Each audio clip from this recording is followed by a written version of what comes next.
It has been raining since sometime in the night, and it did not let up all day, and it is raining now.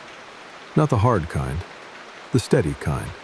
The kind that settles in at one pace and gives every sign of intending to be here in the morning. I have stopped listening for a change in it.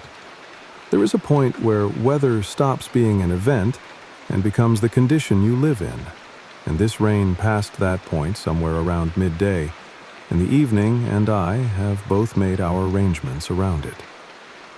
I am in the chair by the stove tonight, not at the desk. The window has nothing for me. The glass is run through with water on the outside and fogged a little on the inside, and past it there is only dark, and the dark is not doing anything. I went down to the water before the light failed, so I know what is out there, which is rain landing on a cove that has gone flat and gray and closed up for the evening. That was enough looking for one night. The desk can keep the window. The chair has the fire. The fair copy is done. That is the day's news, such as it is. The new lines from the far shore have been waiting on me since I drew them rough, waiting through a string of days too damp for fine work, because ink and wet air are poor partners, and a fair copy is not a thing I will do badly for the sake of doing it sooner. Today the rain kept me in, the stove kept the room dry, and nothing else was asking for my hands, so the far shore went on to the good sheet at last. The hooked cove, the new line of the beach, the bearing rocks that have not moved, all of it laid down in a settled hand with the rough sheet weighted open beside me. The rough sheet is retired now. The good sheet is in the roll where it belongs. There is a particular satisfaction in a job that has waited a while, finally getting the day it was waiting for, and I had that satisfaction with my supper, and there is some of it left yet. The boat took the last of the useful light. An open boat in steady rain does nothing but fill, and she had a day and a night of sky in her by the time I got down to her, so I bailed her dry, looked over the line, and stood a minute, making sure of how she sat. She sat fine. Rain sounds different when you are out under it. Under a roof, it is one thing landing on another thing, and you listen to it the way you listen to a neighbor going about his business. Out in it, it is close and particular, a sound happening to you rather than near you, on the hat and the shoulders and the backs of the hands, coming off the brim in a thin line in front of my face, and everything past arm's reach gone soft and hissing. I stood in that a little longer than the boat needed me to. Then I came up the path with the runoff, finding its old channels alongside my boots, and got in and shut the door on it, and I have been in this chair since. From the chair, with the lamp low, the rain is 3 sounds. I have been sitting with them long enough tonight to have them properly sorted. There is the roof, which is the nearest voice and the plainest. A steady drumming with no spaces in it, wood and shingle taking the rain as it comes and speaking for it. Then there is the water, out past the glass, wider and softer, rain landing on rain. A long hush with no edges to it, a sound that would go on just the same whether anyone kept a house here or not.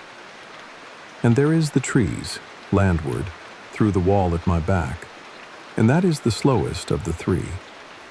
The trees do not let the rain fall only once.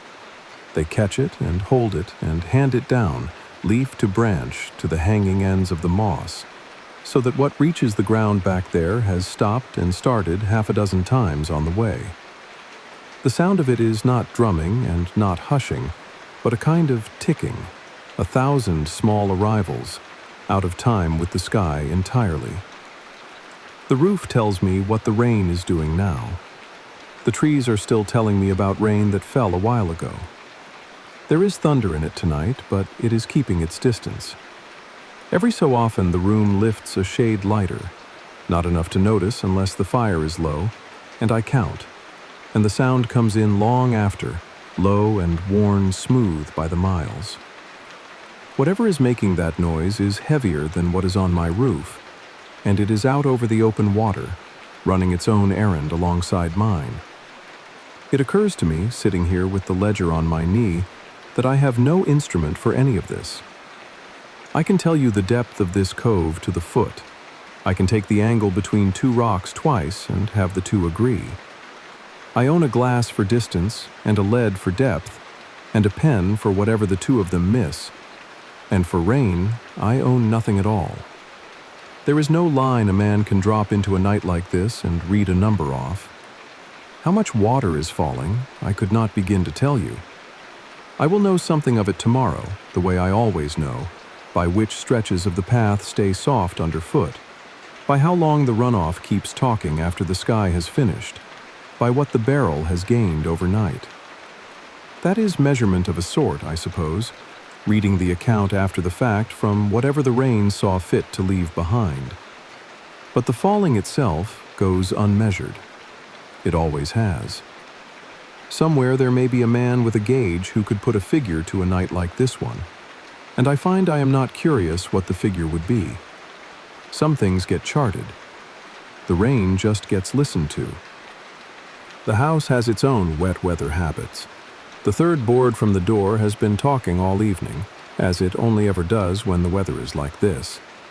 My boots are drying by the stove with their tongues pulled open, and the room smells of wet wool going slowly dry, which is not a smell I would choose, and is somehow the right smell for tonight anyway. The stove is drawing a touch short, as it does when the wind sits in that one quarter, and the fire has been slower company for it. But between the two of us, the room is warm enough and dry enough, and the kettle has been on and off the heat all evening for no better reason than that tea gives the hands something to do between sentences. The thunder again, just now. The same lift in the room, the same count, the same distance, as near as I can make it. It has not come any closer in the hours I have been sitting here, and I do not believe it means to. It is a patient sort of weather all around tonight. Tomorrow the shore will be a little different than it was yesterday, and I will not be able to say what did which. Rain moves ground, and the tide moves ground, and on a night when both are working, the morning shows a man their sum and keeps the arithmetic to itself. The runoff will have cut its channels down the beach, the same channels as always mostly. The tide will have taken some of that and smoothed some of it and laid its own work over the top. There is no chart with a column for whose hand did what, and I have never tried to keep one. I will walk it in the morning all the same. Not to sort any of it out, just to see where things have gotten to. The fire could take another piece of wood, and I will give it one when this cup is finished. The rain has not changed its mind about anything since I sat down. The roof is drumming, the water is hushing, and back in the trees, the ticking goes on, out of step with all of it, handing down what fell on them a while ago. That will keep up long after the sky has finished, and I do not expect to be awake to hear the end of it.